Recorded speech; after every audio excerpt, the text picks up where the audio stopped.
If you could travel back 25,000 years into the freezing, windswept steppes of Central Asia, you would see something that seems completely impossible. Imagine a group of early humans shivering inside a tent made of heavy animal skins. Outside, a blizzard is howling.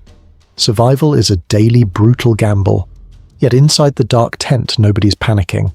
In the center of the room sit glowing red embers resting in a carved stone bowl. Someone throws a bundle of green, dried plants directly onto the hot stones. Thick, sweet smoke fills the air. Within minutes, the atmosphere inside the tent changes completely. The physical pain of the bitter cold fades. Fear turns into calm. Silence turns into storytelling. How did a simple wild weed, growing silently in the rocky dirt, manage to completely hijack the human brain? Most people think the story of cannabis is a modern one. They think of modern laws, medicine, or pop culture. But the real story is much stranger, much older, and deeply rooted in how we survived as a species. Long before humans invented writing, long before we built the pyramids, and long before we traded gold, our ancestors struck a bizarre biological deal with a green leafy plant. This brings us to our first major mystery. Why would a wild plant evolve a chemical that changes the way humans feel and think? Plants don't have brains, they don't have feelings, they certainly don't care if a human feels relaxed. To answer this, we have to look inside our own heads. Inside your brain right now, there are billions of tiny biological messengers sending signals back and forth. They control whether you feel hungry, happy, tired, or in pain. They work like tiny keys fitting into very specific locks on your brain cells. Now, here is the mind-blowing part. The cannabis plant produces a chemical called THC, and by a complete fluke of nature, THC is shaped exactly like one of the main keys your brain naturally uses to calm itself down. Scientists call these receptors the endocannabinoid system. Think of it like this. Your brain already has built-in Wi-Fi, and the cannabis plant happened to produce the exact password to log into it. It was a total biological accident. The plant actually created these sticky chemicals as a natural sunblock and a defense mechanism to stop hungry insects from eating its leaves. To a grasshopper, the chemical was bitter and toxic, but when a human brain encountered that same chemical, it didn't poison us. Instead, it opened up a secret doorway into our nervous system. The lock was already sitting inside our heads, waiting. The plant held the key. Once our ancient ancestors accidentally stumbled upon this key, everything changed. But they didn't start by smoking it or trying to alter their minds. In fact, the very first way ancient humans used this plant had nothing to do with getting high at all. It was about pure, unadulterated survival. Put yourself in the shoes of a hunter-gatherer living near the end of the last ice age. You have a massive problem. Everything you rely on for survival, your clothing, your hunting bows, your shelter, your fishing nets, is made from animal skin, gut, or wood. Animal skins are heavy. When they get wet, they rot, stink, and become brutally stiff. If your leather rope snaps while you are tying down your shelter during a storm, your family freezes. Our ancestors desperately needed a material that was light, strong, waterproof, and easy to replace. Enter the wild cannabis plant, specifically its tough cousin, hemp. When ancient gatherers pulled up wild cannabis plants near riverbeds in ancient China, around 12,000 years ago, they noticed something unique about the stalks. The outside was green, but right beneath the outer bark lived long, incredibly tough, stringy fibers. If you try to snap a single hemp fiber with your fingers, you can't. It is absurdly strong. Ancient humans realized that if you soaked these plant stems in water, peeled off the long fibers, and twisted them together, you could create thread. Twist those threads together and you get yarn. Twist those yarns and you get a rope so ridiculously strong that it could pull heavy stone blocks, hoist sails on ancient boats, and hold together hunting traps. Think about how huge this was. Before this discovery, if you wanted a strong rope, you had to hunt a large animal and use its sinew or hide. Now, you could simply plant a seed in the dirt, wait a few months, and grow miles of unbreakable rope out of the ground. Archaeologists studying early human settlements in East Asia found pottery fragments from over 10,000 years ago, stamped with distinctive cord marks. Ancient artists had wrapped wet clay jars with braided hemp ropes to give them texture before firing them in a kiln. It is some of the oldest evidence of human manufacturing on Earth. Hemp became the duct tape of the ancient world. It made light, breathable clothes for hot summers. It made rot-resistant fishing nets that didn't dissolve in salt water. Later, it was processed into the world's very first real sheets of paper in China, long before Western Europe even knew what paper was. Without this green plant, early human technology would have been stuck in the Dark Ages. We were using it to weave our clothing, build our homes, and tie our world together. Because hemp was so insanely useful, early humans did what they always do with valuable things. They carried its seeds everywhere they travelled.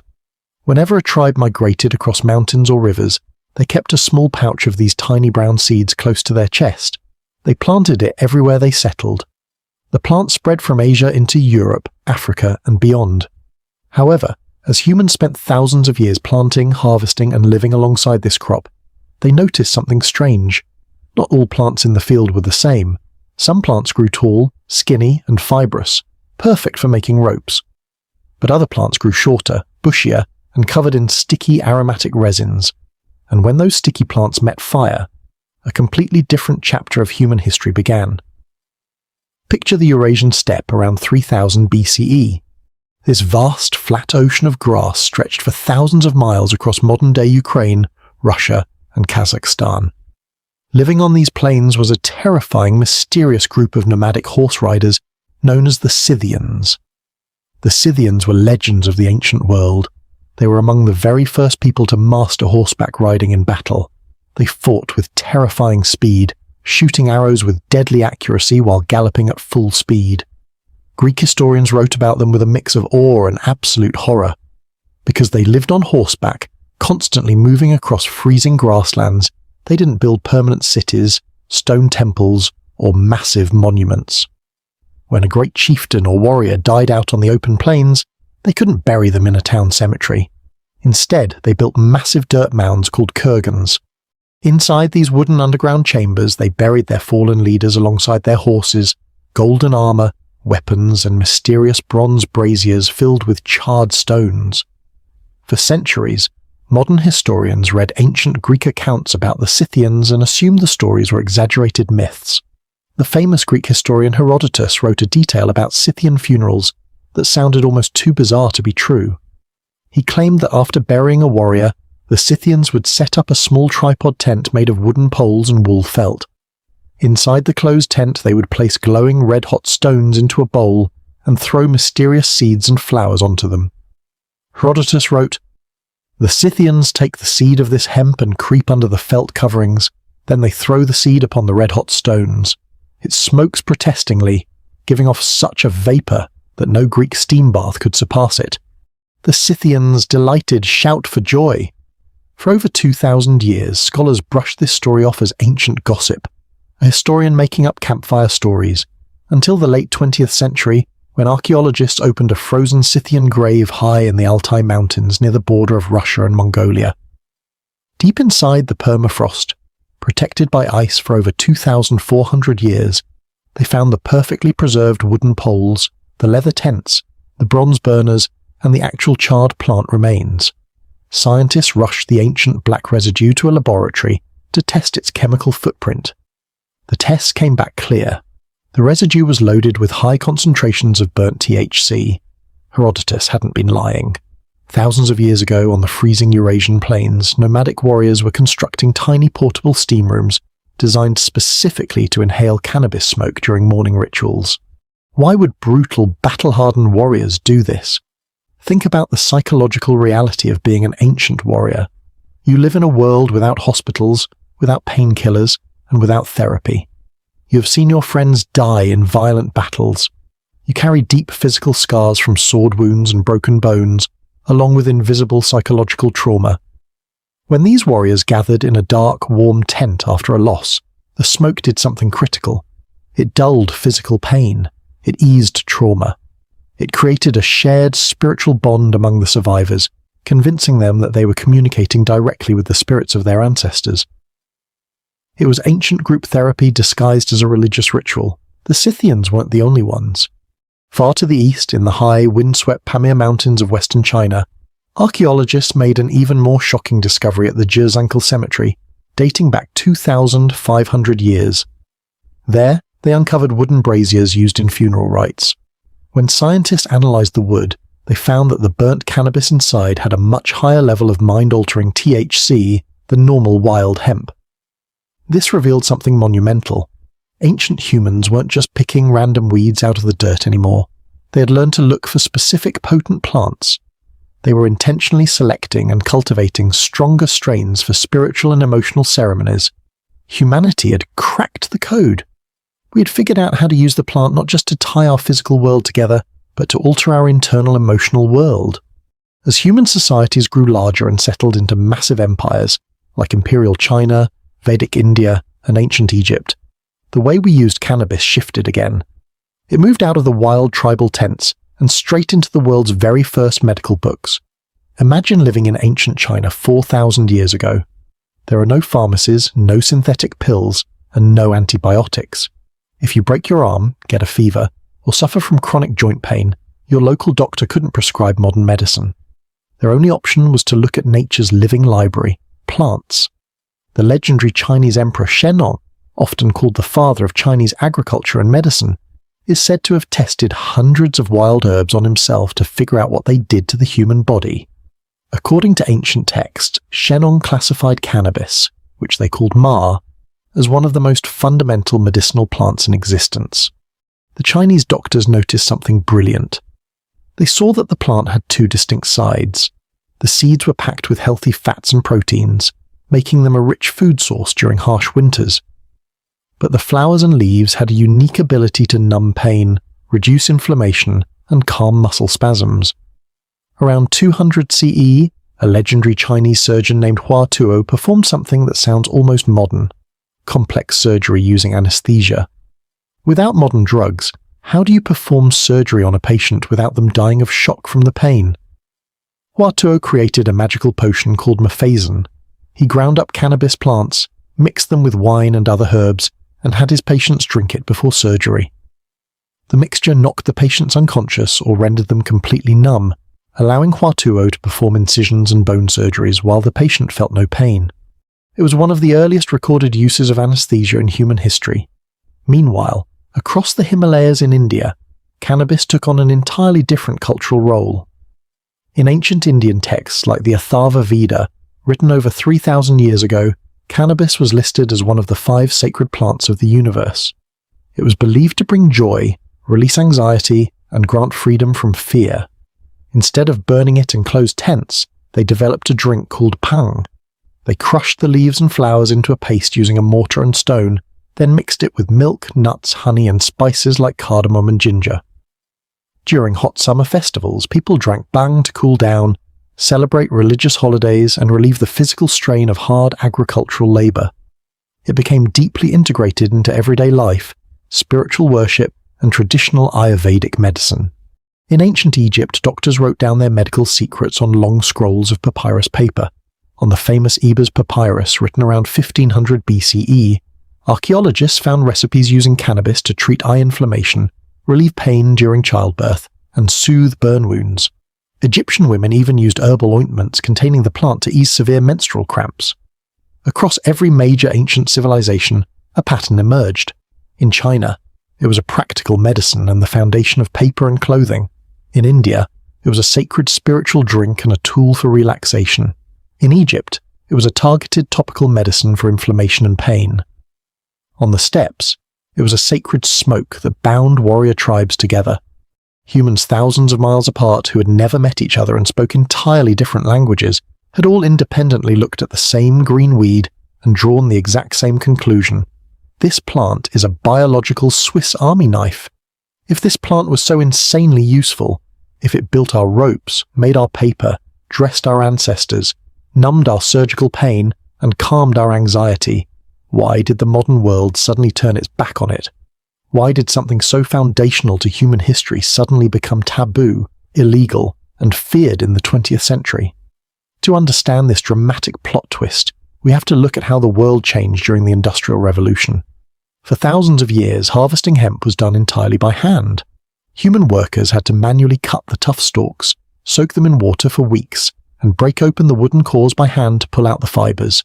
It was slow, back-breaking work. In the 1800s and early 1900s, global manufacturing changed forever. The world invented steam engines, chemical processing, and massive industrial factories. Suddenly, new industries emerged that viewed hemp as a massive threat to their profits. First, the synthetic fiber industry. Chemical companies invented plastic-based synthetic materials like nylon and polyester. These artificial fibers could be made cheaply in factories using oil, without waiting for crops to grow in a field. Second, the paper industry. Massive paper companies invested billions in processing wood pulp from trees to make paper.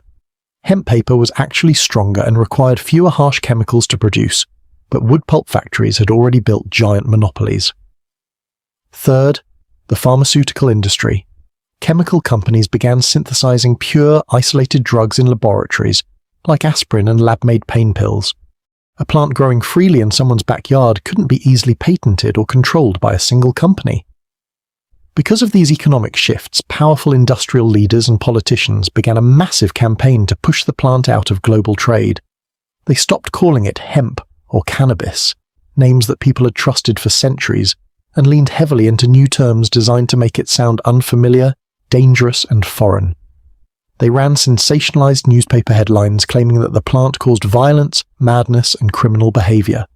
They ignored thousands of years of recorded medical history, ancient Chinese texts, Egyptian scrolls, and scientific research. By the mid-20th century, governments around the world banned the plant entirely. Fields were destroyed, farmers were forbidden from growing hemp for rope or paper, doctors were banned from researching its medical properties. In a single century, humanity suffered a massive case of historical amnesia. We completely forgot that for 99% of our shared history, this green plant had been one of our most important survival partners. Now, step back into the present day. Something incredible is happening right before our eyes. After nearly a century of bans, fear, and silence, the fog is clearing. Modern science is finally catching up to what our ancient ancestors figured out thousands of years ago around their campfires.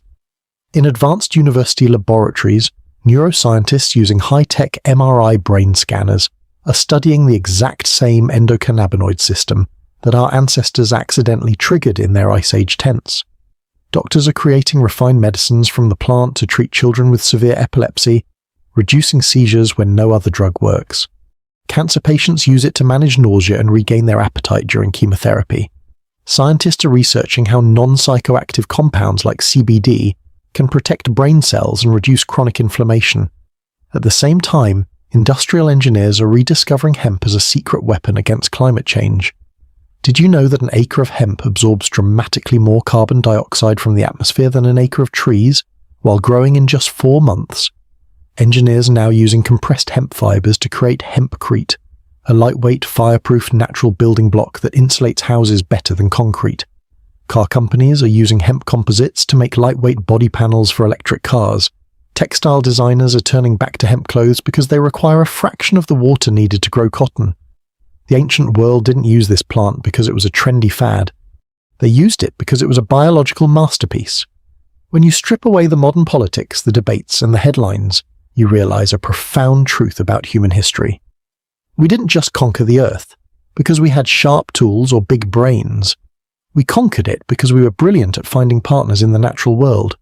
We domesticated wolves to help us hunt. We domesticated horses to help us travel. We domesticated wheat to feed our cities. And right alongside us, tucked inside our seed pouches as we crossed frozen continents, was a humble green weed. It dressed us when we were cold. It held our ships together with strong ropes. It recorded our history on durable paper. It numbed our pain when we were hurt. And in our darkest, coldest nights, it gave our ancestors a moment of peace around the fire. So the next time you see a piece of heavy rope, a sheet of paper, or a green leaf growing by the side of the road, remember that dark skin tent on the freezing Eurasian plains 20,000 years ago. You aren't looking at a modern trend. You're looking at one of the oldest, strangest, and most important survival partnerships in the history of human life on Earth.